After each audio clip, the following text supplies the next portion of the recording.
Good evening everyone. जल्दी जल्दी live आ जाइए और कमेंट करके बताइए कि आवाज़ आ रही है या नहीं आ रही है। आवाज़ आ रही है कि नहीं आ रही है? आवाज़ आ रही है या नहीं आ रही है?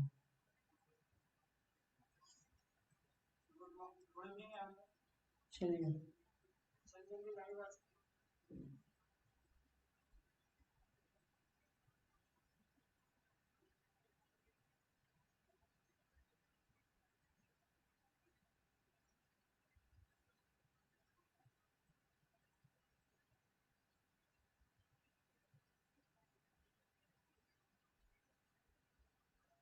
जल्दी ज्वाइन कीजिए।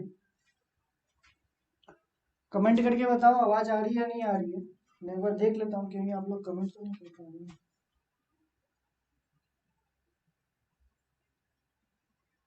Good evening, sound is clear. Okay, चलिए ठीक है। किसी का वेट उट नहीं करते हैं क्योंकि ऑलरेडी मैं आज ज़्यादा लंबा क्लास नहीं लेने वाला हूँ। आज फिर से हम लोग सरफेस टेंशन और विस्कोसिटी के क्वेश्चंस करेंगे।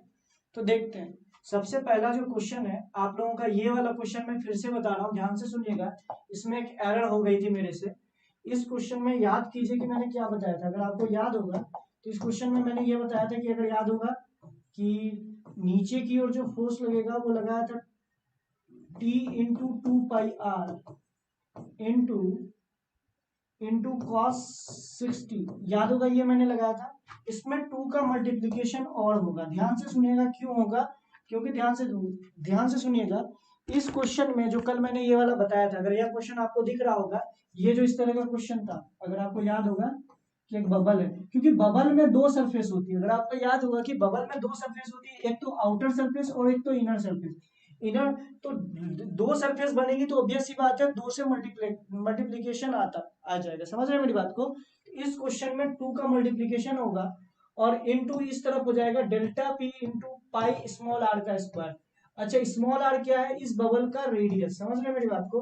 और कैपिटल आर मतलब रेडियस ऑफ दिस ट्यूब आपको दे रखा है, और radius of this tube and और आपका कैपिटल आर की वैल्यू आपको ऑलरेडी दे रखी है। तो इससे आपका आंसर आ जाएगा। करके देखिएगा, आपका आंसर आ जाएगा।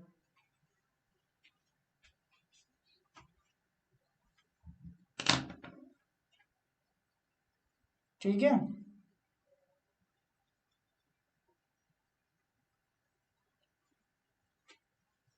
तो चलिए ठीक है। मैं क्या बोल रहा हूँ फिर से सुनिएगा। जो लास्ट वाला क्वेश्चन, सेकंड लास्ट क्वेश्चन जो करवाया था, ये soap bubble is being ball on the tube of radius 1 centimetre. इसमें 2 का मल्टीप्लीकेशन और इसलिए आएगा क्योंकि एक इनर सरफेस है इस बबल का, एक आउटर सरफेस है यह। तो इसके कारण 2 का मल्टीप्लीकेशन और आ जाएगा। समझ रहे हैं मेरी बात को? 2 का मल्टीप्लीकेशन और आ जाएगा। 1 मिनट में थोड़ा सा कैमरा सही कर लेता हूँ जिससे कि आपकी क्वेश्चंस भी क्लियरली दिखे।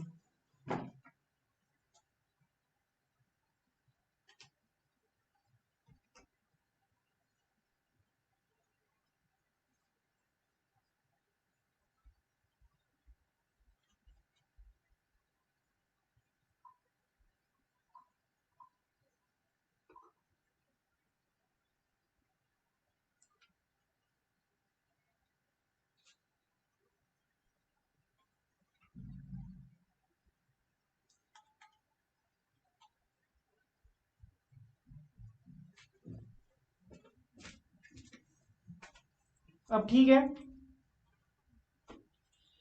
अरे ये क्वेश्चन सही है, अब ठीक है ना? अरे अब ये क्वेश्चन सही है ना? सोप बबल वाला अब सही से दिख रहा होगा। इसमें आप 2 से मल्टीप्लाई कर दीजिएगा। जो सरफेस टेंशन का जो फोर्स आएगा उसमें 2 का मल्टीप्लीकेशन होगा, एक इनर वाले सरफेस के लिए, एक आउटर वाले सरफेस के लिए। बाकी ये पूरा का पूरा क्वेश्चन सही था। ठीक है, हाँ अब 5 आंसर आ जाएगा। अब 5, इसका आंसर 5 आएगा। ठीक है, अब इसका 5 आंसर आएगा, ये बात याद रखिएगा, 5 आंसर आएगा। अच्छा, ये क्वेश्चन किसी से बना? थोड़ा सा सोच के बताना। ये क्वेश्चन कितने लोगों से बना? ये क्वेश्चन कितने लोगों से बना? कल मैंने होमवर्क दिया था, आप लोगों को याद होगा। कितने लोगों से बना ये क्वेश्चन? अरे क्वेश्चन दिख रहा है कि नहीं दिख रहा है? पहले मैं देख लेता हूँ कि क्वेश्चन दिख रहा है कि नहीं दिख रहा है।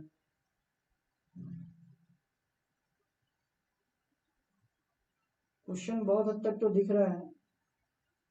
1 मिनट फुल स्क्रीन में कर लूँ तो दिखता है।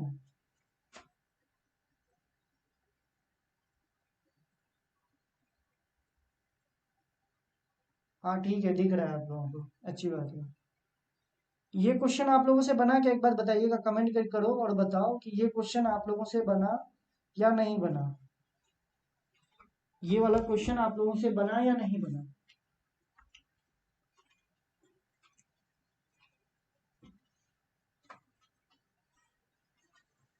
ये बताइए, एक बार कमेंट करके बताओ कि क्वेश्चन बना या नहीं बना।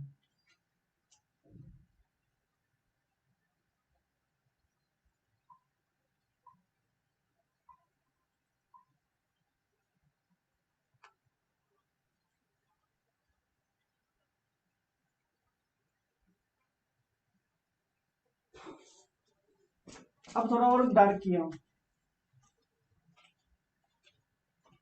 किसी से नहीं हुआ, चलिए ठीक है। इसका आंसर 4 दिया होगा, आप लोगों को पता होगा। अच्छा एक बात बताओ, बोल क्या रहा है, ध्यान से देखना, इस लाइन को अच्छे से पढ़ना। Air stop after striking the surface of soap bubble. अगर तुम ध्यान से देखो, जिस सरफेस ऑफ सोप बबल है, इसमें जो एयर इंटर कर रहा है वो सिलेंड्रिकल, इस तरीके से सिलेंड्रिकल शेप में इंटर कर रहा है। एक मिनट,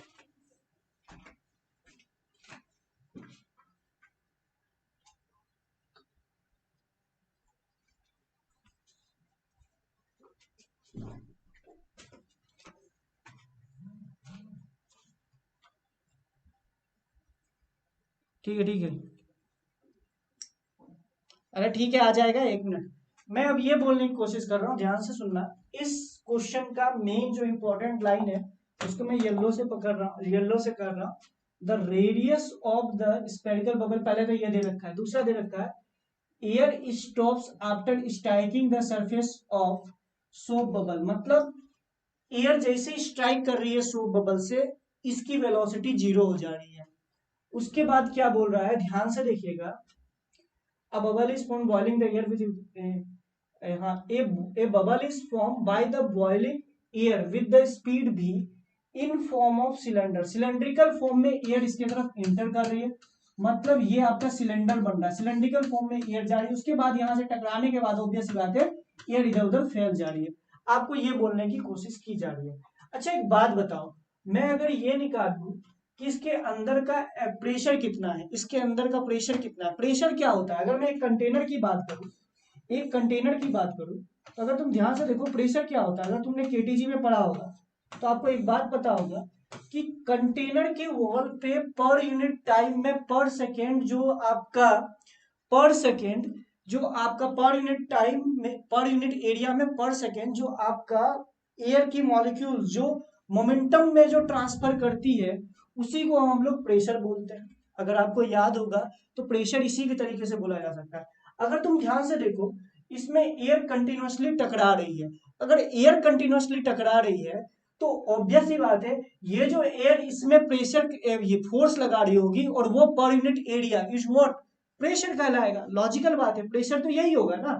तो इस वाले पे जो प्रेशर होगा इस वाले सेक्शन में, यही पूरे वाले सेक्शन में प्रेशर हो जाएगा, ये लॉजिकल बात है। ये बात ये बात आपको समझ में आ रही होगी।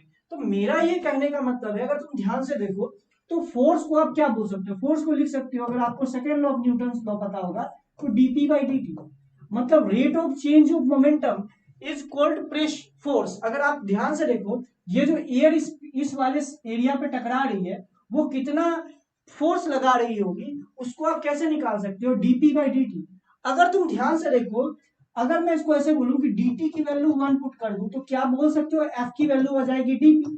मतलब आप बोल सकते हो कि एक सेकेंड में जितना मोमेंटम में चेंज आया होगा इस वॉल पे, this is the force applied by the air in this bubble section. ये बात मैं बोल सकता हूं। अगर मैं ध्यान से, अबे केटीजी में कराया था, गधेरे हो गया, केटीजी में करा चुका हूं, केटीजी में फोर्स जो निकालने किस तरीके से निकाला जाता है केटीजी में करवा चुका हूं, कि momentum change in 1 second in per unit area is what force applied by the gas on the wall of container। ये ऑलरेडी आप लोगों को ठीक है। चलिए, तो ये सब सारी चीजें मैंने आपको ऑलरेडी केटीजी में करा रखी है, तो ये क्वेश्चन अपने आप में इसलिए अच्छा हो जाता है कि ये थोड़ा थोड़ा कॉन्सेप्ट केटीजी का भी इसमें लगता है। हाँ बेटा यही करेंगे। तो मैं ये बोल रहा हूँ, ध्यान से देखिएगा, अगर मैं dt की वैल्यू 1 पुट कर दूं, मैं क्या बोल रहा हूँ, फोर्स जो होता है, मैं बस सिंपल की बात करूँ, फोर्स जो होता है वो होता है dp बाई dt। अगर dp बाई, ये होता है rate of change of momentum per unit time. अगर dt को 1 पुट कर दो, तो ध्यान से देखो, dt को 1 पुट कर दो तो फोर्स कितना हो जाएगा, dp के बराबर। और ये dp क्या है, इन 1 सेकेंड, इन 1 सेकेंड। अब ध्यान से देखो, 1 सेकेंड में जितना मोमेंटम में चेंज होगा, वही इस गैस के द्वारा इस वाले सेक्शन में प्रेशर अप्लाई किया जा रहा होगा। समझ रहे हो, ये जो सेक्शन है ना, ये वाला सेक्शन, इस वाले में फोर्स कितना अप्लाई किया जा रहा होगा, 1 सेकेंड में जितना मोमेंटम में चेंज आ रहा होगा वो किया जा रहा है। अब इसके लिए एक बहुत अच्छी बात दे रखी है, जैसे एयर इस वाले सरफेस से टकरा रहा है, उसकी वेलोसिटी जीरो हो जा रही है। क्या हो रही है, इसकी वेलोसिटी जीरो हो जा रही है। ये बात बोला है क्वेश्चन में, देखो ना, air stop after striking the surface of soap bubble. अच्छा एक बात बताओ, जितनी भी एयर है वो v वेलोसिटी से जा रही है और वो टकरा के रुक जा रही है इस सरफेस से। इसका मतलब आप ये निकाल लो, 1 सेकेंड में कितना मोमेंटम चेंज आया, मतलब 1 सेकेंड में कितना मास ऑफ एयर इससे टकराया। तो पहले तो आप ये निकालो, ये बात समझ में आए कि आपको फोर्स अगर निकालना है तो आप ये निकाल लीजिए कि 1 सेकेंड में मोमेंटम में चेंज कितना आया, 1 सेकेंड में मोमेंटम में चेंज कितना आया, यही आप निकाल सकते हो। ठीक है, तो चलिए अब हम इसी पे वर्क करते हैं। अगर हम बोले 1 सेकेंड में, सिंपल सी बात है, वेलोसिटी तो पहले सारे गैसेस मॉलिक्यूल्स का जो वेलोसिटी है वो v वेलोसिटी से इंटर कर रहा था और यहाँ टकरा के जीरो हो गया। तो मैं ये बोल दूं, m मास का ऑब्जेक्ट, m मास का एयर अगर इससे टकरा के जीरो वेलोसिटी में हो गया तो मोमेंटम में चेंज तो m भी आ जाएगा ना। फाइनल इनिशियल मोमेंटम, आपका इनिशियल मोमेंटम m भी और फाइनल मोमेंटम जीरो हो जा रहा है, क्योंकि वेलोसिटी जीरो हो जा रही है सभी मॉलिक्यूल का। तो आप सिंपली ये देख लीजिए, 1 सेकेंड में कितना एयर इसके अंदर गया होगा। तो 1 सेकेंड में अगर तुम लॉजिकली देखो तो 1 सेकेंड में कितना एयर मॉलिक्यूल्स गया होगा, तो उसको निकालने के लिए मैं ये बोल सकता हूँ, सिलेंड्रिकल शेप में एयर जा रही है। तो ध्यान से देखो, उसको मैं लिख सकता हूँ, एरिया कितना है भैया, एरिया है पाई बी स्क्वायर। तो देखो सिलेंड्रिकल शेप में एयर गई है, इसी के थ्रू ना एयर गई हुई है, पाई बी स्क्वायर इंटू, ध्यान से देखो, pi B square into density of air into v into T. T की वैल्यू कितनी है भैया, 1। तो ये तो हो गया वॉल्यूम ऑफ एयर, जो वॉल्यूम ऑफ एयर इसमें गई है, इंटू इसको डेंसिटी ऑफ एयर से मल्टीप्लाई कर दोगे तो ये पता चल जाएगा 1 सेकेंड में mass of air, mass of air in 1 second, मतलब 1 सेकेंड में कितना मास ऑफ एयर इससे टकराया होगा। अच्छा, हर एक मॉलिक्यूल्स का वेलोसिटी v दे रखा है, तो इसको क्या मैं v से मल्टीप्लाई कर दूंगा, तो सिंपल सी बात है, मुझे ये पता चल जाएगा कि फोर्स कितना लगाया होगा। तो मतलब फोर्स की वैल्यू अगर देखो, फोर्स की value, force applied on bubble wall, ये कितना हो जाएगा, ध्यान से देखो, तो ये हो जाएगा, इसको v से मल्टीप्लाई कर दो, ये तो हो गया आपका मास की वैल्यू, इसको v से मल्टीप्लाई कर दोगे तो वही हो जाएगा मोमेंटम चेंज इन 1 सेकेंड। तो ये हो जाएगा pi B square into v square into sigma, वही जो डेंसिटी को मैंने मल्टीप्लाई कर दिया। मतलब force applied on the bubble wall, ये वाला जो बबल का वॉल है, इसमें कितना फोर्स अप्लाई किया जा रहा है, pi B square into v square into rho. अच्छा आप ये बता सकते हो इस वाले सेक्शन में प्रेशर कितना होगा। मुझे लगता है इस वाले सेक्शन में जो प्रेशर होगा, ये फोर्स आपने ऑलरेडी निकाल रखा है, अपॉन इस वाले सेक्शन का एरिया से, प्रोजेक्टेड एरिया से डिवाइड कर दीजिए। इस वाले में फोर्स कितना लगा वो तो आपको पता चल गया, लेकिन इसके प्रोजेक्टेड एरिया से डिवाइड कीजिएगा, तो मतलब इस वाले सेक्शन में जो प्रेशर होगा, ये इस पूरे बबल में प्रेशर वही होगा। तो मतलब इस वाले सेक्शन में अगर मैं प्रेशर निकालूं तो वो हो जाएगा force upon area, that is pi B square into v square into rho upon area कितना है भैया, ये हो गया पाई बी स्क्वायर। मतलब प्रेशर की जो वैल्यू हो जाएगी, प्रेशर की जो वैल्यू होगी वो होगी v स्क्वायर इंटू रो। ये बात आपको समझ में आई, v स्क्वायर इंटू रो, यही हो जाएगी प्रेशर की value, v square into rho, v square into rho, where rho is the density. आपको समझ में आया, rho is the density, v square into rho is the pressure. मतलब मुझे एक बात पता चली, बस एक छोटी सी बात पता चली कि इसके अंदर का जो प्रेशर हो जाएगा वो इतना हो जाएगा। ठीक है, ठीक है,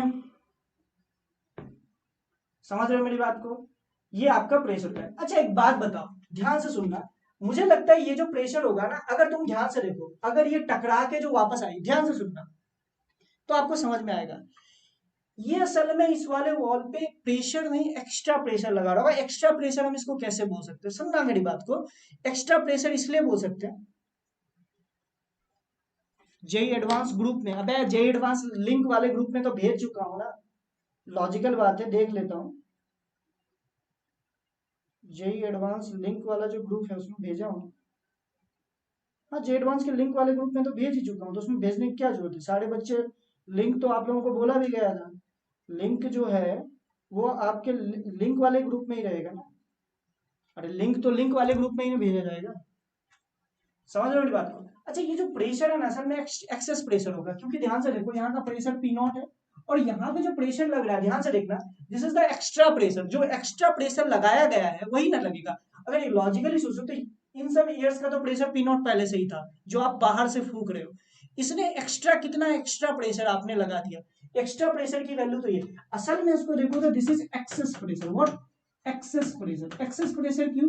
ध्यान से देखो, ये जो फोर्स लगा रहा है अगर तुम इसमें लॉजिकली सोचो तो ये हम लोग नेट फोर्स, इसमें हम लोग नेट फोर्स की बात ही कर रहे हैं ना। अगर इस वाले वॉल पे देखो तो लॉजिकली सोचो तो इस वाले ये वाला जो एयर आप यहां से इसको ब्लो करवा रहे हो, वो जो अपने साथ प्रेशर तो पी नॉट लाया होगा, साथ साथ इस मोमेंटम चेंज के कारण, इस मोमेंटम चेंज के कारण एक्स्ट्रा फोर्स लगा रहा होगा, और वो एक्स्ट्रा फोर्स जो होगा वही तो एक्सेस प्रेशर के बराबर होगा। समझ रहे हो? समझ रहे हो मेरी बात को? एक्सेस प्रेशर के तो बराबर यही हो जाएगा ना, तो समझ रहे हो। तो अच्छा, एक बबल के केस में एक्सेस प्रेशर कितना होता है? 4T/r, where r is the radius. तो मतलब आप ऐसे कीजिए कि v स्क्वायर इंटू रो को 4T/r के बराबर कर दीजिए तो आपका आंसर आ जाएगा। समझ रहे हो मेरी बात को? तो आपको यहां से आंसर मिल जाएगा रेडियस ऑफ बबल के बराबर में। ये बात आपको समझ में आ जाए। ये तो हम लोगों ने निकाल लिया इस पे प्रेशर, लेकिन this pressure is not internal pressure, this is excess pressure. क्योंकि देखो ये जो बाहर से जो एयर आ रही होगी वो अपने साथ तो प्रेशर पी नॉट रखी ही होगी। तो सिंपल सी बात है कि यहाँ पे अगर नेट फोर्स बैलेंस करोगे तो ये प्रेशर इनटू एरिया इसका होगा, बाहर का जो एटमॉस्फेरिक प्रेशर इनटू ये जो मोमेंटम चेंज के कारण जो प्रेशर क्रिएट कर रहा होगा वो होगा, इनटू बाहर का प्रेशर इनटू एरिया। तो दोनों, इधर का जो प्रेशर इनटू एरिया, इधर का pressure into area cancel out हो जाएगा, और जो मोमेंटम चेंज के कारण जो फोर्स हो रहा है वो अपॉन एरिया ही आएगा। तो that means this is excess pressure. तो यहां से आप आंसर निकाल सकते हो। तो आपको ये बात समझ में आएगा कि क्वेश्चन एक अच्छा क्वेश्चन है। ये बताओ, ये क्वेश्चन समझ में आया कि नहीं आया? ये क्वेश्चन समझ में आया या नहीं आया, पहले तो ये बताइए। ये क्वेश्चन समझ में आ गया? आई होप ये क्वेश्चन अब आप लोगों को समझ में आएगा। एक बार कमेंट करके बताओ समझ में आया या नहीं आया, समझ में आया या नहीं आया।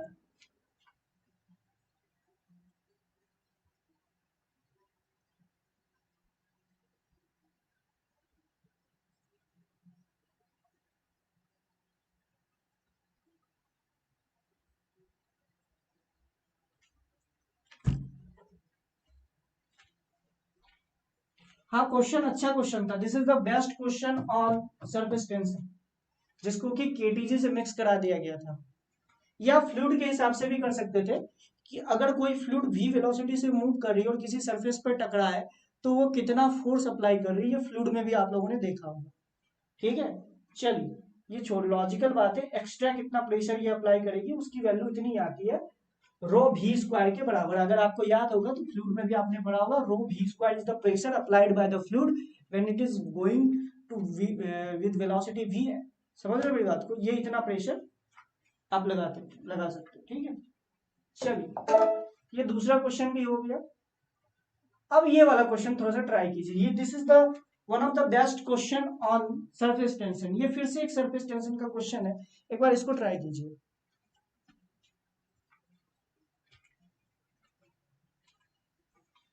इसको ट्राई कीजिए।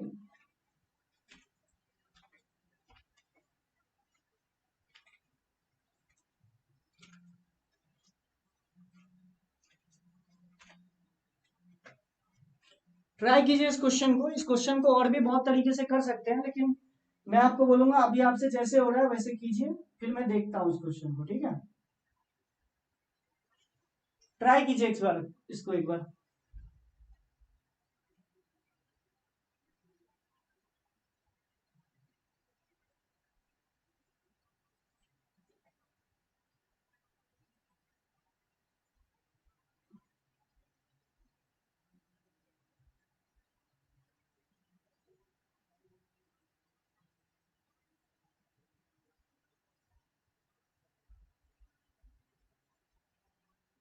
बस आपको ये हिंट है, या तो आप हॉरिजेंटल डायरेक्शन में फोर्स बैलेंस कीजिए या वर्टिकल डायरेक्शन में फोर्स बैलेंस कीजिए, it's upon you. Good morning sir, sorry for.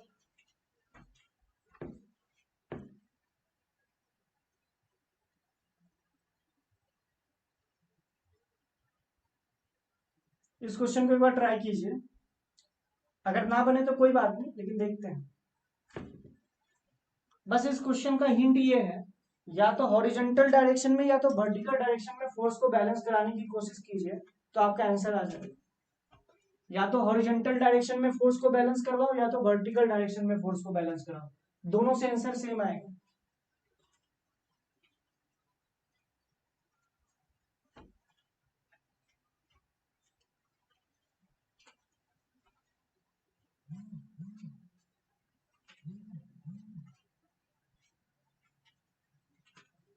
इस क्वेश्चन को ट्राई कीजिए।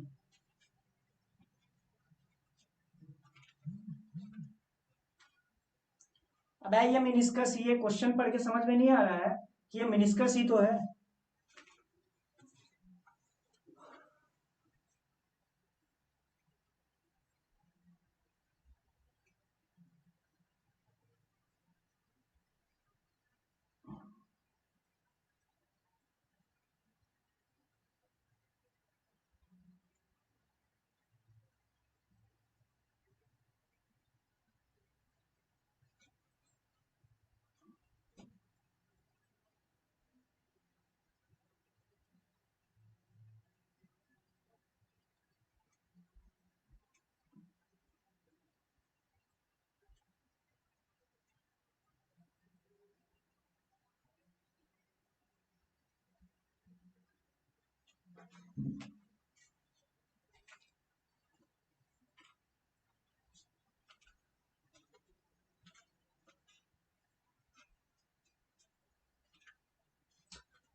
चले ठीक है, हो गया क्या? ट्राई कर चुके हैं क्या? मैंने एक बात बोली कि या तो आप हॉरिजेंटल डायरेक्शन में फोर्स बैलेंस करवा लीजिए या तो वर्टिकल डायरेक्शन में फोर्स।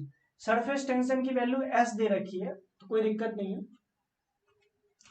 तो ध्यान से देखो, अगर इस क्वेश्चन को दोनों तरीके से किया जा सकता है, लेकिन ये क्वेश्चन आसान तब होता है जब आप अगर इसको हॉरिजेंटल डायरेक्शन में फोर्स बैलेंस करवाओ। मेरी बात समझना, इस क्वेश्चन में अगर हॉरिजेंटल डायरेक्शन में फोर्स बैलेंस कराओगे ज्यादा आसान होगा, क्योंकि अगर वर्टिकल डायरेक्शन में फोर्स बैलेंस कराओगे तो ये वाला मास निकालने में आपको थोड़ा सा दिक्कत होगा, समझ रहे हो?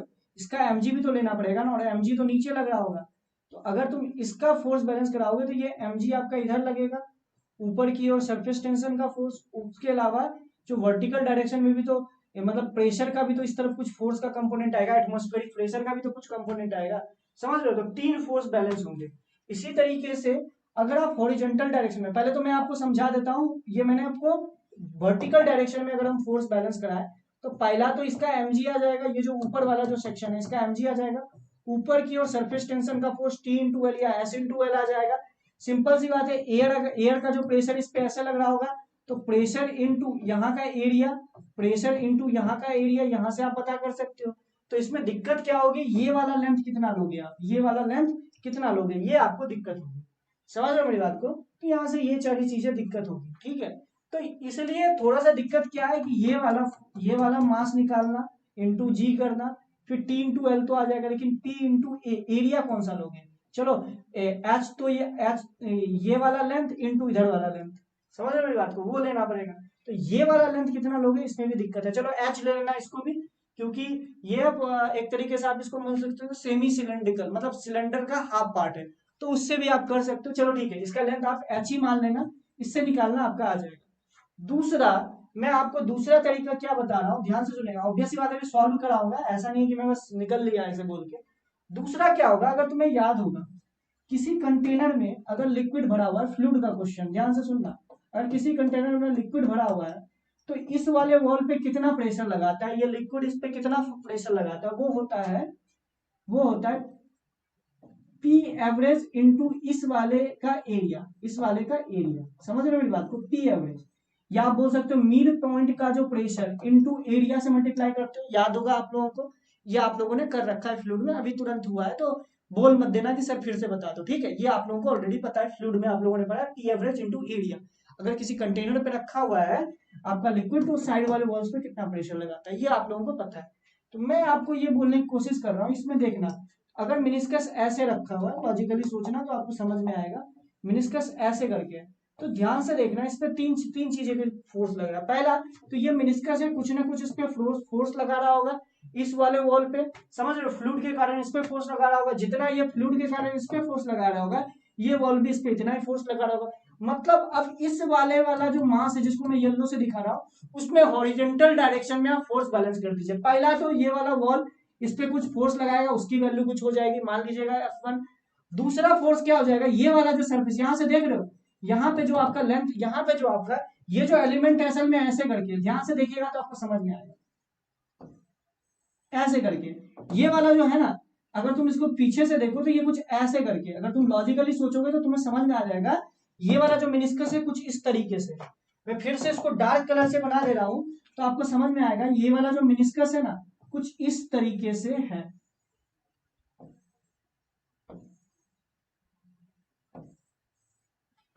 देखना ये आपका मिनिस्कस ऐसे करके, अगर तुम लॉजिकली सोचोगे तो ये मिनिस्कस ऐसे करके, तो इस वाले में हॉरिजॉन्टल डायरेक्शन में सरफेस टेंशन का फोर्स कितना लगेगा, S इंटू एल लगेगा। अगर तुम ध्यान से देखो ये लाइनिंग इस तरीके से बन रही है, इसमें फोर्स इस तरीके से लगेगी S इंटू एल, और हॉरिजॉन्टल डायरेक्शन का फोर्स तो ऐसे हो ही गया।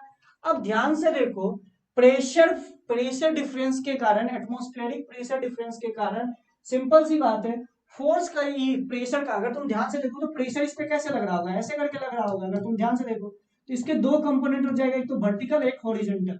तो हॉरिजॉन्टल डायरेक्शन में भी एक प्रेशर का भी एक फोर्स आएगा, एटमॉस्फेरिक प्रेशर के कारण जो इस पे कुछ फोर्स लग रहा होगा उस पे भी लग रहा होगा। तो इन तीनों फोर्स को बैलेंस कर दीजिएगा तो आपका आंसर आ जाएगा। तो ये बताइए दोनों आपका पॉइंट, दोनों दोनों आपको तरीका समझ में आया कि नहीं आया। तो मैं दूसरे तरीके से आपको बताऊंगा, ठीक है। लेप्लास इक्वेशन भी करा दीजिए। तो बेटा ये तो आप लोगों को जे लेप्लास इक्वेशन, लेप्लास इक्वेशन ठीक है देखेंगे, पहले अभी हो जाने दो, ठीक है। ये आपको समझ में आया। अरे जे एडवांस 2020 में भी जो क्वेश्चन आया था सरफेस टेंशन का, वो भी करवा दूंगा, किसी किसी दिन करवा दूंगा, टेंशन मत लीजिए। अरे बताओ हाँ या ना बोलो, अरे बताओ हाँ या ना बोलो, समझ में आया कि नहीं आया। ये सेकंड वाला पार्ट आपको समझ में आना है।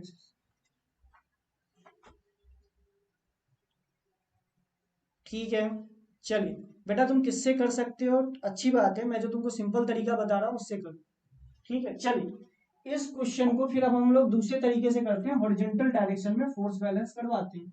अगर तुम ध्यान से देखो तो मैं इसको ऐसे कर रहा हूँ, ध्यान से सुनना। अगर तुम इसको ध्यान से देखो,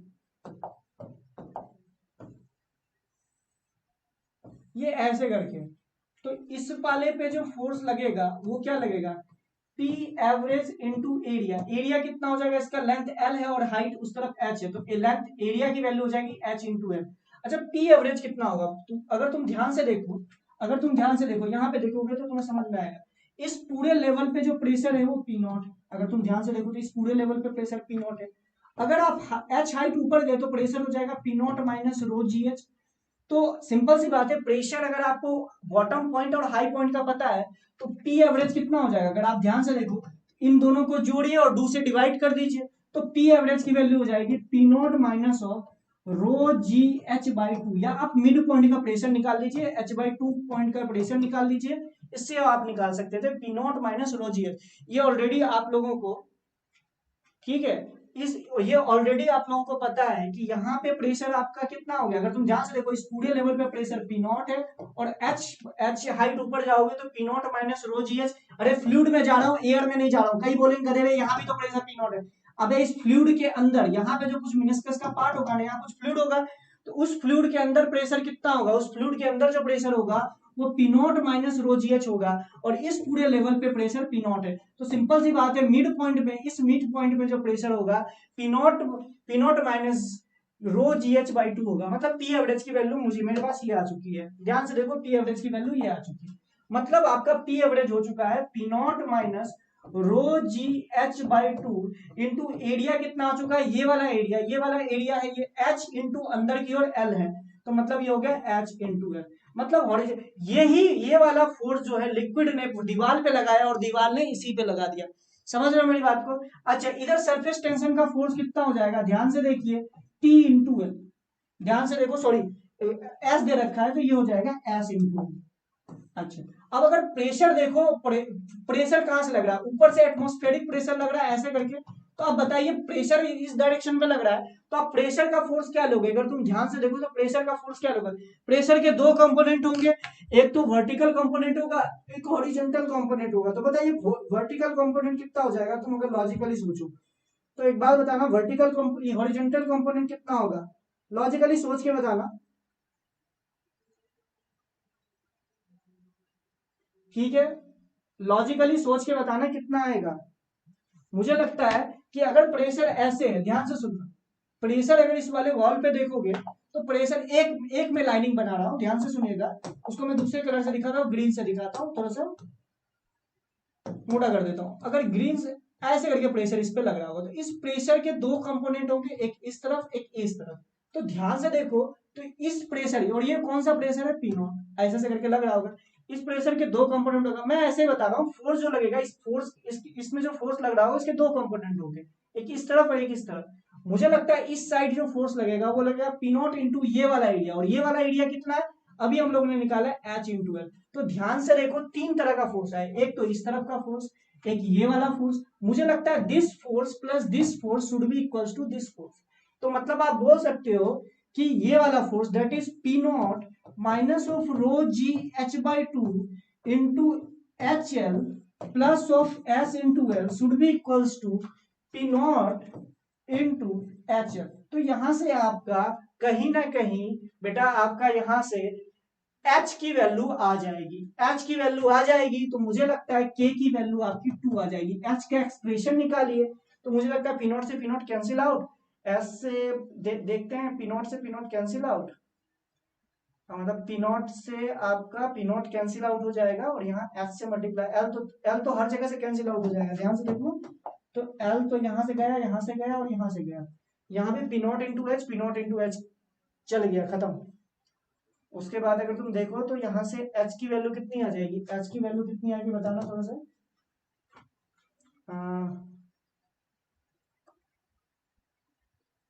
h की वैल्यू आ जाएगी 2s, 2s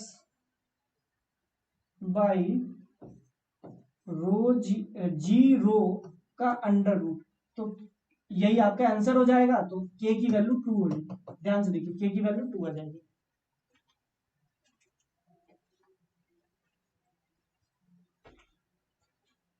अरे ये पी नॉट ही तो है, एटमॉस्फेरिक प्रेशर को मैंने पी नॉट मान रखा है, तो ये आपका पी, सिंपल सी बात है, ये आपका कितना प्रेशर है, फोर्स कितना लगा था, इसने इतना लगाया था, और इसका जो, अगर तुम ध्यान से देखो प्रेशर ऐसे लग रहा है, तो इस ये वाला कंपोनेंट होगा ना T इंटू एच, इस साइड जो प्रेशर लगा इंटू एरिया, और अगर आप वर्टिकल डायरेक्शन में ले रहे हो तो प्रेशर इंटू ये वाला एरिया होता है, ये वाला एरिया, प्रोजेक्टेड एरिया हम लोग लेते हैं ना, अगर याद होगा तो जब भी आपका प्रेशर कांस्टेंट हो और आपका एरिया चेंज हो रहा तो हम लोग प्रोजेक्टेड एरिया का कॉन्सेप्ट लगाते, तो इसका प्रोजेक्टेड एरिया कितना हो जाएगा, यही वाला, तो प्रोजेक्टेड एरिया में यही तो आएगा, अगर आपको याद होगा तो मैक्सिमम जगह तो प्रोजेक्टेड एरिया ही हम लोग लेते हैं ना। समझ रहे हो मेरी बात को? तो ये बताइए क्वेश्चन अच्छा था या नहीं था, ये जो क्वेश्चन था बताओ अपने आप में एक अच्छा क्वेश्चन है या नहीं? ऑब्वियस बात है, अच्छा क्वेश्चन है बेटा, सरफेस टेंशन के one of the best questions में से एक है। अच्छा, मिड पॉइंट का प्रेशर पूछता तो बता सकते थे, आराम से बता सकते थे, इसमें कौन सी दिक्कत आती? एच की वैल्यू निकाल लो, अगर तुमको बोल देता कि मिड पॉइंट का प्रेशर बताओ इन टर्म्स ऑफ सारी चीजें, तो एच की वैल्यू निकाल लो, फिर एच की वैल्यू यहाँ पे पुट कर दो, तो मिड पॉइंट का प्रेशर आ जाता आपको। समझ रहे हो मेरी बात को? तो इससे आपको और भी चीजें पूछा जा सकता था, मैं आपको ये नहीं बोल रहा हूँ कि आपसे आपसे और भी चीजें नहीं पूछा जा सकता था।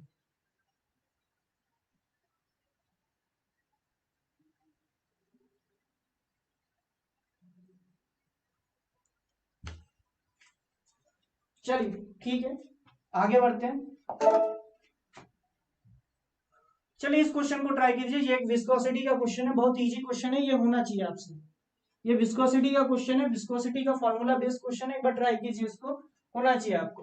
वह ट्राई कीजिए इसको।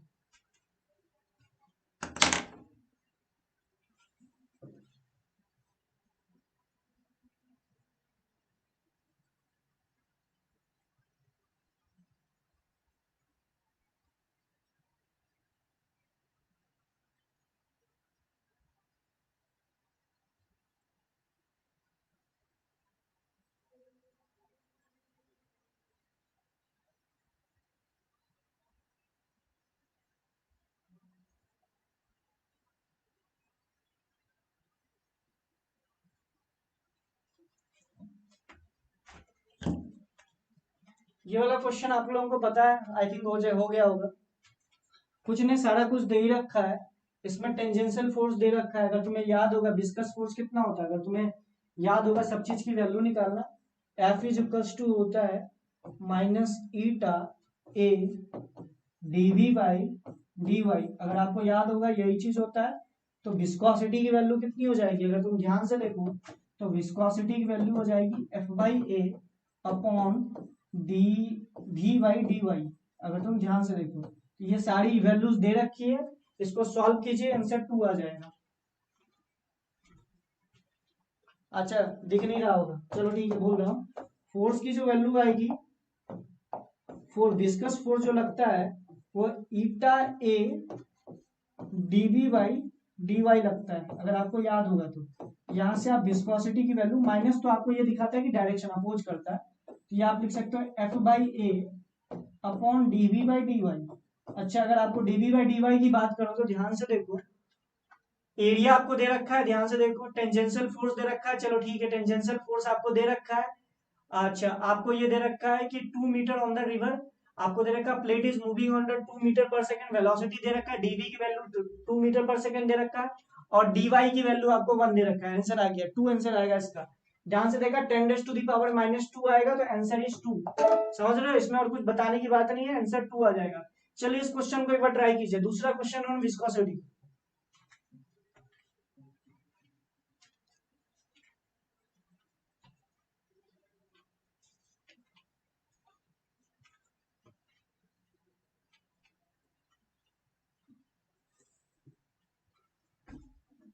2 आएगा, 3 नहीं आएगा गधे रे।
जल्दी से कीजिए, इस क्वेश्चन को होना चाहिए क्वेश्चन।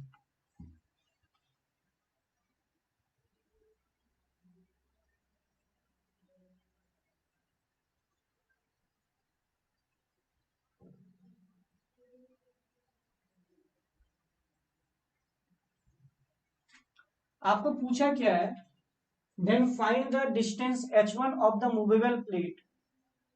h1 आपको दे रखा है, h1 p1 से डिस्टेंस है, आपको ये दे रखा है।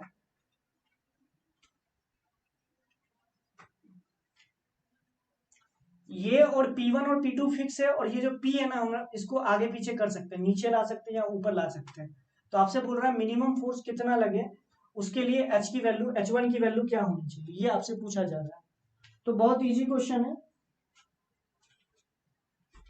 देखो विस्कोसिटी मतलब होता है आपका कुल मिला के कि लिक्विड में क्या फ्रिक्शन लग रहा है उसकी वैल्यू होती है, ठीक है। अब देखो क्लास में प्रेजेंट रहोगे नहीं, उसके बाद हल्ला करते हैं कि सर क्लास नहीं हुई, क्लास टाइमिंग पे नहीं हो रही है। क्लास टाइमिंग पे ले लेने पे भी कौन सा तुम प्रेजेंट रहते हो। शाम में क्लास ले ली करवा दी गई, ताकि आप लोगों को लाइट से रिलेटेड इशू ना है। मतलब कुल मिला के तुम्हारा कभी कतई ये टारगेट नहीं होता है कि मुझे पढ़ाई करनी है। तुम्हारा टारगेट बस इस बात का होता है कि सर को किस तरीके से बोल सके।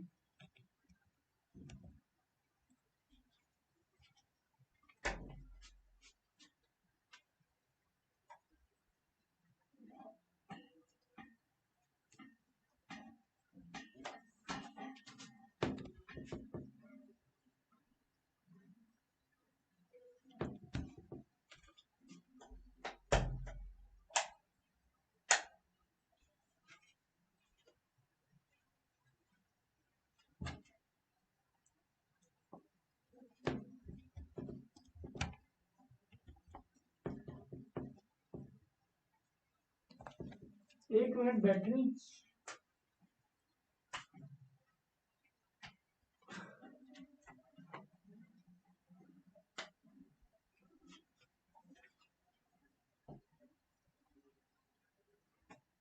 बेटा 1-2 मिनट रुक जाना, ये लैपटॉप कुछ काम नहीं कर रहा है।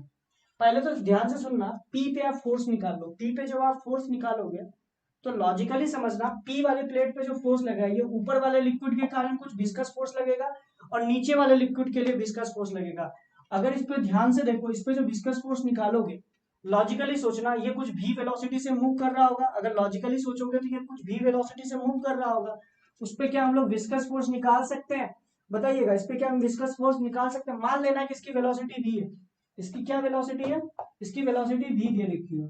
तो मान लेना कि एफ नेट अगर तुम देखोगे तो ये वाला लिक्विड भी इस पे पीछे की ओर विस्कस फोर्स लगाएगा और नीचे वाला लिक्विड भी इस पे पीछे की ओर फोर्स लगाएगा। तो एफ नेट की वैल्यू क्या लिखोगे? अगर तुम ध्यान से देखो तो इसको लिखोगे ईटा, अच्छा इसका ईटा 1 है और ये ईटा 2 आपको दे रखा है। तो ईटा 1 इंटू इसका एरिया तो ए ही दे रखा है और इसकी वेलोसिटी भी अपॉन, और इन दोनों का देखिए डिस्टेंस कितना दे रखा है, ये फिक्स पॉइंट से इसकी डिस्टेंस कितनी दे रखी है? h1। इसी तरीके से इसको लिखोगे ईटा 2 इंटू ए अपॉन भी अपॉन, ये लेंथ को आप कितना लिख सकते हो? इसको आप लिख सकते हो h माइनस h1। मतलब आपको ये फोर्स की वैल्यू आ चुकी है। अच्छा मिनिमम फोर्स के लिए क्या कीजिएगा, h के रिस्पेक्ट में डिफ्रेंशिएट करा के इसको 0 के बराबर कर दीजिए। उससे जो h आपको मिलेगी वो मिनिमम फोर्स होगा। समझ रहे हो? h मिनिमम की वैल्यू, f मिनिमम की वैल्यू क्या होगी? f as a function of h आ चुका है, F net as a function of h आ चुका है। अगर तुम ध्यान से देखो तो किस h में f की वैल्यू मिनिमम होगी, तो इसको डिफरेंशिएट कराइए, इस 0 के इक्वेट करा दीजिए। तो h की वैल्यू जो आएगी, मतलब h1 की जो वैल्यू आएगी, अच्छा f तो आपका फिक्स है, अगर तुम ध्यान से देखो f as a function of h1 आ जाएगा। तो ध्यान से देखिए h1 की जो वैल्यू आएगी h/3 आ जाएगी। h तो आपका फिक्स दे रखा है, ये जो h है ना ये आपका फिक्स दे रखा है। तो आपको h1 के टर्म में निकालना है, मतलब कि h1 की वैल्यू h के टर्म में क्या है, तो इसको डिफरेंशिएट करा के 0 के बराबर कर दीजिए। तो इससे आपको पता चल जाएगा किस h1 पे आपका ये मिनिमम फोर्स लगेगा। तो यही निकालना है, एफ नेट निकालिए, उसको डिफरेंशिएट करा के 0 के बराबर कर दीजिए। ठीक है, आई होप ये क्वेश्चन आप लोगों को समझ में आया होगा। चलिए ये वाला क्वेश्चन ट्राई कीजिए, बहुत इजी क्वेश्चन है। आज बहुत ज्यादा डिफिकल्ट क्वेश्चन मैं नहीं उठा पाया क्योंकि टाइम ही नहीं बचा था क्रैश कोर्स के पास।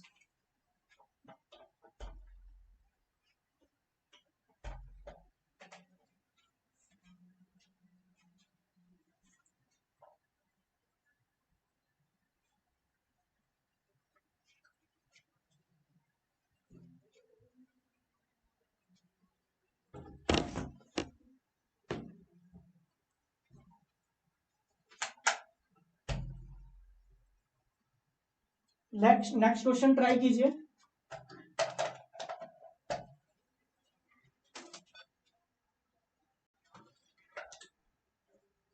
1 मिनट।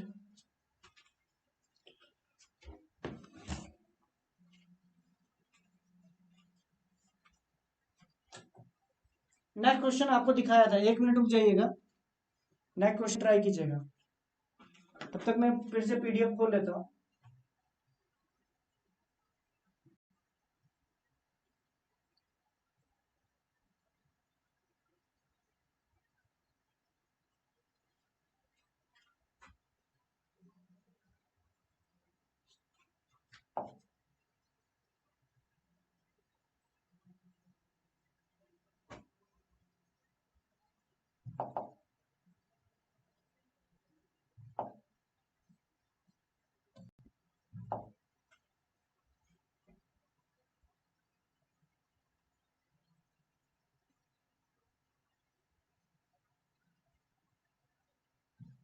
ये वाला क्वेश्चन मैं बोल रहा था, ये हो गया था, ये भी हो गया था, ये भी हो गया था। ये वाला क्वेश्चन ट्राई कीजिए, ये वाला क्वेश्चन था ना, ये क्वेश्चन ट्राई कीजिए।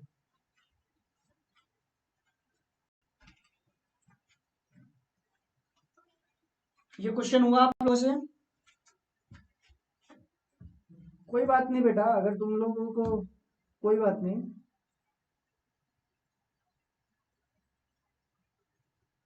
इस क्वेश्चन के हिसाब से अगर ध्यान से देखेंगे, एयर बबल आर राइजेस जो है वो स्टेडिली, मतलब कि इसकी वेलोसिटी कांस्टेंट है, मतलब स्टेडिली मतलब हो गया, मतलब कि इसकी वेलोसिटी कांस्टेंट है with the rate of v। ठीक है, जो जो राइज कर रहा है मतलब कांस्टेंट वेलोसिटी से v से अब आपको पूछा क्या, ध्यान से देखो, आपको बोला neglect the density of air, मतलब कि डेंसिटी ऑफ एयर को नेगलेक्ट कीजिए। समझ रहे हो, मतलब एयर के कारण जो आपका ये आ रहा होगा ना, मतलब कि बॉयंसी फोर्स, वो तो अगर तुम ध्यान से देखो, एक बबल है, ये ऊपर की ओर v वेलोसिटी से मूव कर रहा है, तो इसका मतलब है इस पे विस्कस फोर्स जो लग रहा होगा 6 पाई ईटा आर भी लग रहा होगा। अगर तुम ध्यान से देखो 6 पाई ईटा आर भी, और नीचे की ओर अगर तुम ध्यान से देखो, अगर तुम ध्यान से देखो तो ऊपर की ओर लग रहा है, ध्यान से देखो 6 पाई ईटा आर भी, the coefficient of viscosity liquid is you.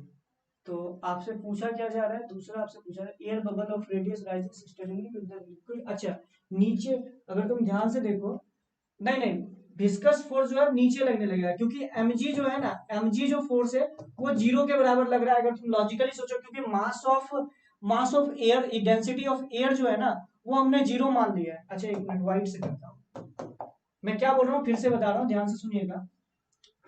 अगर तुम इसको लॉजिकली सोचो, तो ये जो मेरा बबल है, इसमें mg की वैल्यू जीरो लग रही होगी। क्यों mg की वैल्यू जीरो लग रही होगी, ये जो एयर का जो डेंसिटी दे रखा है वो जीरो दे रखा है, नेगलेक्ट करने के लिए बोला, तो ऑब्वियस सी बात है एयर के जो बबल, ये जो बबल है इसके अंदर एयर भरी होगी, एयर का जो मास लग रहा होगा नीचे की ओर, उसमें ग्रेविटेशनल फोर्स वो जीरो लग रहा होगा। अच्छा, तो ऊपर क्या लग रहा होगा, बुयांसी फोर्स लग रहा होगा। अच्छा, बुयांसी फोर्स की वैल्यू क्या होगी कि वॉल्यूम डिस्प्लेस इनटू लिक्विड की डेंसिटी इनटू जी।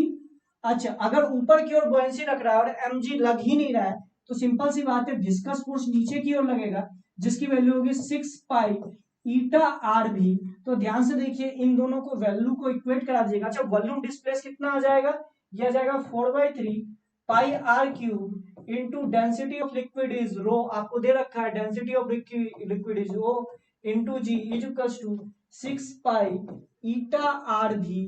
तो यहाँ से आपको भी की वैल्यू मिल जाएगी, जो कि आंसर आपको आई थिंक ए दे रखा होगा। ध्यान से देखिए, तो आंसर आई थिंक ए दे रखा होगा।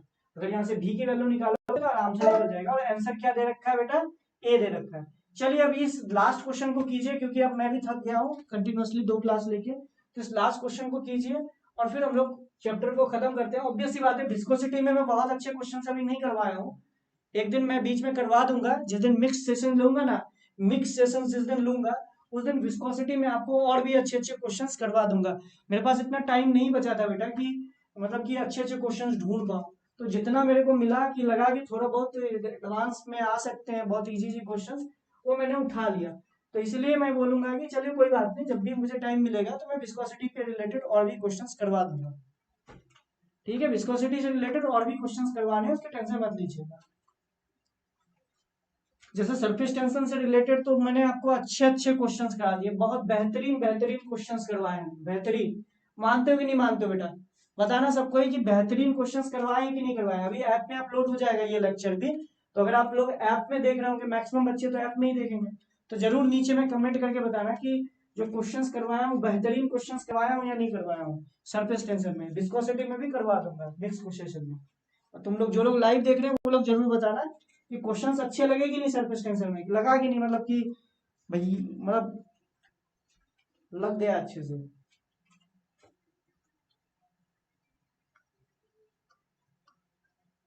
ये एक स्पेरिकल बॉल है जिसका मास 4m दे रखा है, और ध्यान से देखो तो सब कुछ,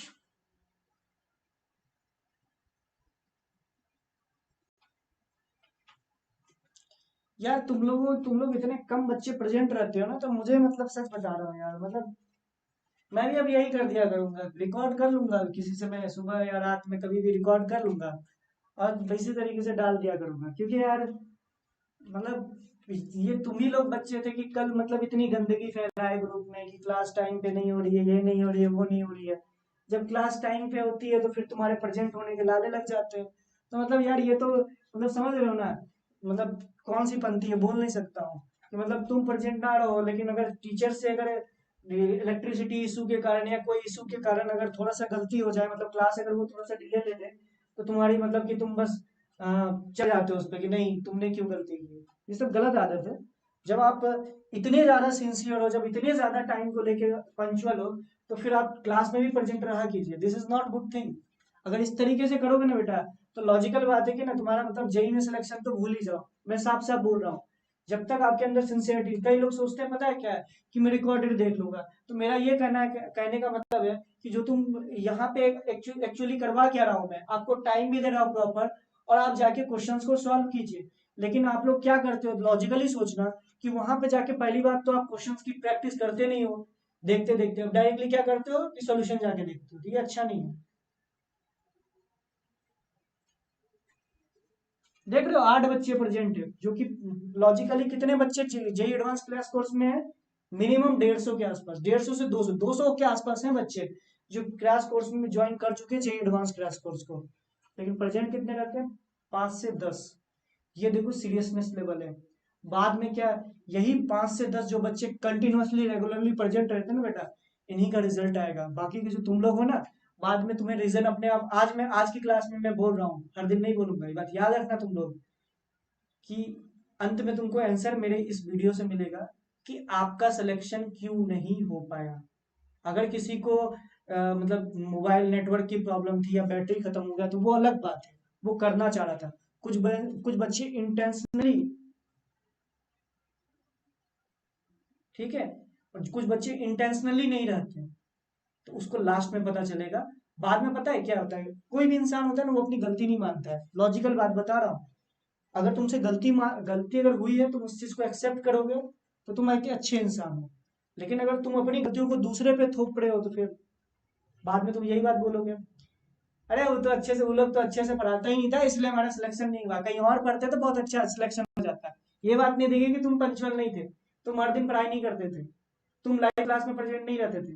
ये सब चीजें तुम्हें अपने से समझ में नहीं आएगी, लेकिन कोई बात नहीं, इट्स अपॉन यू। चलिए अगर इस क्वेश्चन को देखें, ये 4m मास, पहले तो इसमें टेंशन निकालो, इस वाले पूरे रोप में अगर टेंशन निकालोगे तो इधर टी, ऊपर की ओर भी टी। अगर तुम ध्यान से देखोगे तो ऊपर टी, इधर भी टी, ऊपर भी टी, और इसमें भी टेंशन टी, तो टेंशन की वैल्यू हो जाएगी mg, और इधर टेंशन कितना हो जाएगा, अगर तुम ध्यान से देखो तो ये हो जाएगा 2t। मतलब इस 4m मास पे जो टेंशन लग रहा होगा, ऊपर की ओर जो फोर्स लग रहा होगा, अगर तुम ध्यान से देखो तो ऊपर की ओर फोर्स लग रहा होगा 2t। क्या बोल रहा है, coefficient of viscosity, length of your column is suddenly long, the terminal velocity achieve by is given by the इतना, ठीक है। टर्मिनल वेलोसिटी कितना, अगर तुम ध्यान से देखो इसमें नीचे लग रहा होगा 4mg। अच्छा 2t की वैल्यू कितनी दे रखी है, t की वैल्यू दे रखी है 2mg, t की वैल्यू mg दे रखी है, तो ऊपर की ओर फोर्स लग रहा है 2mg। अच्छा नेट फोर्स किस, अच्छा बॉयंसी फोर्स कितना लग रहा होगा, सिंपल सी बात है, ऊपर की ओर लग रहा होगा।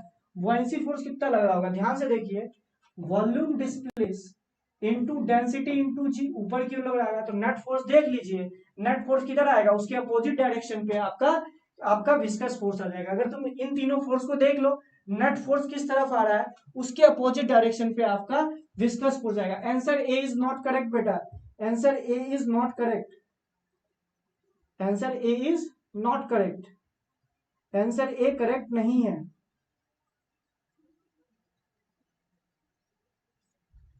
समझ लो मेरी बात को, answer A is not correct. तो अगर तुम ध्यान से देखो तो विस्कस फोर्स मुझे लगता है कि 4mg से छोटा होगा, मतलब ये देखोगे vd को लिखोगे तो मुझे लगता है कि ये फोर्स प्लस ये फोर्स भी ना 4mg से छोटा है, क्योंकि ये कंडीशन आपको दे रखी है, ध्यान से देखिए, ये कंडीशन दे रखी है आपको। अगर ये सिंपल सी बात है ऐसा हो रहा है, तो लॉजिकल बात है कि ये प्लस ये फोर्स 4mg से छोटा है। अगर ये देखो ना, ये दे रखा है, तो इसका क्या मतलब है, ये जो दे रखा है ना, उसका मतलब है this force plus buoyancy force is less than 4 mg, अगर ये अगर ऐसा है और टर्मिनल वेलोसिटी पे नेट फोर्स 0 होता है, तो यानी विस्कस फोर्स किधर लग रहा होगा, विस्कस फोर्स जो लग रहा होगा वो ऊपर की ओर लग रहा होगा। तो ध्यान से देखिए, आप इसको ऐसे लिख सकते हो, और आप इसको ऐसे लिख सकते हो, या तो आप ऐसे लिख लो, F viscous is equals to 4 mg minus of 2 mg minus of F of buoyancy. तो ध्यान से देखिए, यहां से आप विस्कस फोर्स की वैल्यू कितना लिख दीजिएगा, विस्कस फोर्स की वैल्यू लिख दीजिएगा 6 पाई ईटा आर बी। तो ध्यान से देखिए, यहां से आपका आंसर आ जाएगा। ठीक है, आंसर डी आएगा बेटा, आंसर डी आएगा, D is the answer, D he answer आएगा। लॉजिकली सोचिएगा तो आपका डी आंसर आएगा,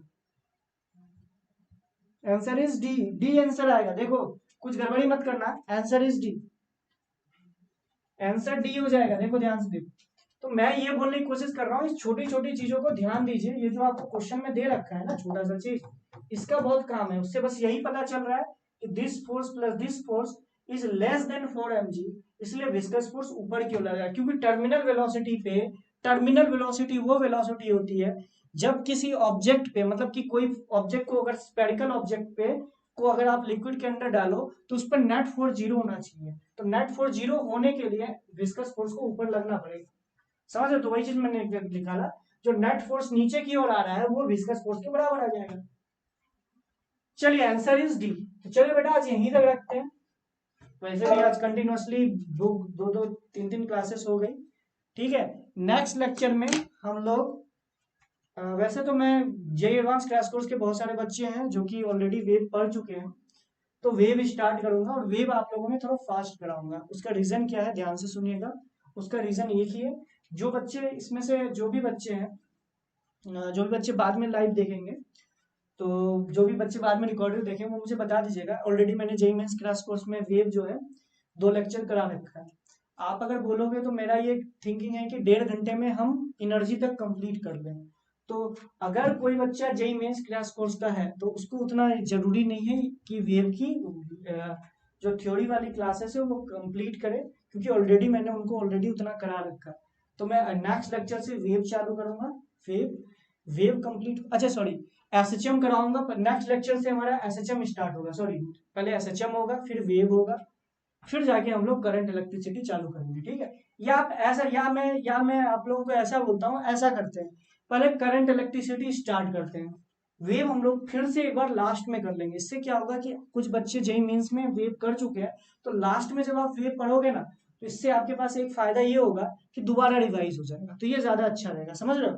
तो मैं नेक्स्ट लेक्चर से करंट इलेक्ट्रिसिटी स्टार्ट कर रहा हूँ, वेव और एसएचएम को भी थोड़ा सा स्किप कर रहा हूँ, एसएचएम और वेव को मैं लास्ट में कराऊंगा एक बार फिर से। ठीक है, ये ज्यादा अच्छा रहेगा, एक बार बताइए, ये ज्यादा अच्छा रहेगा, क्योंकि already JEE Mains crash course में आपका एसएचएम और वेव हो चुका है, उसको दोबारा पढ़ाने का कोई मतलब नहीं बनता है, क्योंकि आप लोग ऑलरेडी वहां से देख सकते हो। और जेई एडवांस वाले जो जेई मेंस ज्वाइन नहीं कर रखे हैं उसके लिए भी तो मैं करवाऊंगा ही, तो उसको मैं एसएचएम और वेव जो है ना वो लास्ट में करवा दूंगा, वो आप लोगों के लिए ज्यादा अच्छा रहेगा। अभी हम लोग 12th वाले पार्ट पे ज्यादा फोकस करते हैं, करंट इलेक्ट्रिसिटी में नेक्स्ट लेक्चर से स्टार्ट कर दूंगा। ठीक है, तो ये ज्यादा अच्छा रहेगा। ठीक है, ठीक है, तो अरे ऑब्वियस ही बात है, रिवीजन आपका लास्ट में हो ज्यादा अच्छा रहेगा ना। अभी ये दो बार अगर पढ़ लो एक ही चीज, क्या दिक्कत, उसमें कुछ थोड़ा होगा, जो ये ज्यादा अच्छा रहेगा। मुझे जो लगता है ये मैंने अपनी तरफ से बताया। और अगर किसी को लग रहा है, ज्यादातर बच्चे अगर ये बोलेंगे कि नहीं सर हमें पहले एसएचएम और वेव ही करवा दो, बाद में आप करंट और मैग्नेटिक इफेक्ट ऑफ करंट फिर मैग्नेटिज्म ये सब चीज करवाते रहना, तो वो मुझे कमेंट करके बता दीजिए। मतलब मुझे पर्सनली, मैंने आप लोगों को नंबर दिया था वो 9936237763, वो मुझे पर्सनली मैसेज करके बता देना, नहीं सर पहले एसएचएम और वेव ही कराइए। जिस हिसाब से मुझे लगेगा, ज्यादा बच्चे अगर बोलेंगे नहीं जेई एडवांस क्रैश कोर्स में भी पहले एसएचएम और वेव ही कराना चाहिए, तो फिर मैं वही करा दूंगा, बाद में फिर करंट इलेक्ट्रिसिटी कराऊंगा। ठीक है, तो ये आप लोग अपने हिसाब से सोच लीजिएगा, सबको अपने हिसाब से सोच लीजिएगा। ठीक है, चलिए, ठीक है। यहाँ पे जो ज्यादातर बच्चे हैं, जो मुझे अभी 11 बच्चे देख रहे हैं, उसमें से ज्यादातर बच्चे तो यही चाहते हैं कि सर एसएचएम और वेव लास्ट में कराइएगा, अभी करंट से स्टार्ट कर दीजिए, ताकि मतलब कि हमारा 12th का सिलेबस खींच जाए, अच्छा रहेगा ये भी। ठीक है, चलिए, thank you all of you. चलिए यहीं तक रखते हैं आज का लेक्चर, और नेक्स्ट सेशन जो होगा उसमें हम लोग करंट इलेक्ट्रिसिटी चालू करेंगे। मतलब कल के सेशन में जो आपका जे एडवांस का जो कल का सेशन होगा उसमें करंट इलेक्ट्रिसिटी स्टार्ट करेंगे, करंट भी आपका एक लेक्चर में निपट जाएगा। चलिए ठीक है, मैं मान लिया यहाँ पे जो 12 बच्चे हैं ना, 11 से 12 बच्चे, वो यही बोल रहे हैं कि कल से आप सर करंट इलेक्ट्रिसिटी स्टार्ट कर दीजिए, वो ज्यादा अच्छा होगा। ठीक है। अच्छा, इसकी डीपीपीज आप लोगों को ना नेट वो जो मैंने ऐप पे अपलोड कर दी है, इसकी सरफेस टेंशन और विस्कोसिटी की डीपीपी ऑलरेडी मैंने वहां पे अपलोड कर रखी है। सरफेस टेंशन के थ्योरी वाले पार्ट में, थ्योरी सरफेस टेंशन और विस्कोसिटी का जो थ्योरी वाला जो वीडियो था वो ऑलरेडी ऐप में अपलोड हो चुका है। मनीष में मतलब MKG sir by physics JEE advance वाले सेक्शन में जाइएगा, वहां पे देखिएगा तो नोट्स पे क्लिक कीजिएगा तो आपको दिख जाएगा। ठीक है। अब विस्कोसिटी पे एक मिक्स क्वेश्चन सेशन होगा, जैसे संडे उनडे को होता है ना, तो उसमें जैसे संडे उनडे को एक मिक्स सेशन होता है ना, तो उसमें मैं विस्कोसिटी के 2-3 अच्छे अच्छे क्वेश्चंस मैं जब खोज लूंगा ना, हो सकता है कि कल ही खोज लूँ तो संडे को करवा दूंगा। तो उसके लिए पैनिक मत होइएगा, और अच्छे क्वेश्चंस कराऊंगा विस्कोसिटी पे, डोंट पैनिक। चलिए, चलिए, थैंक यू।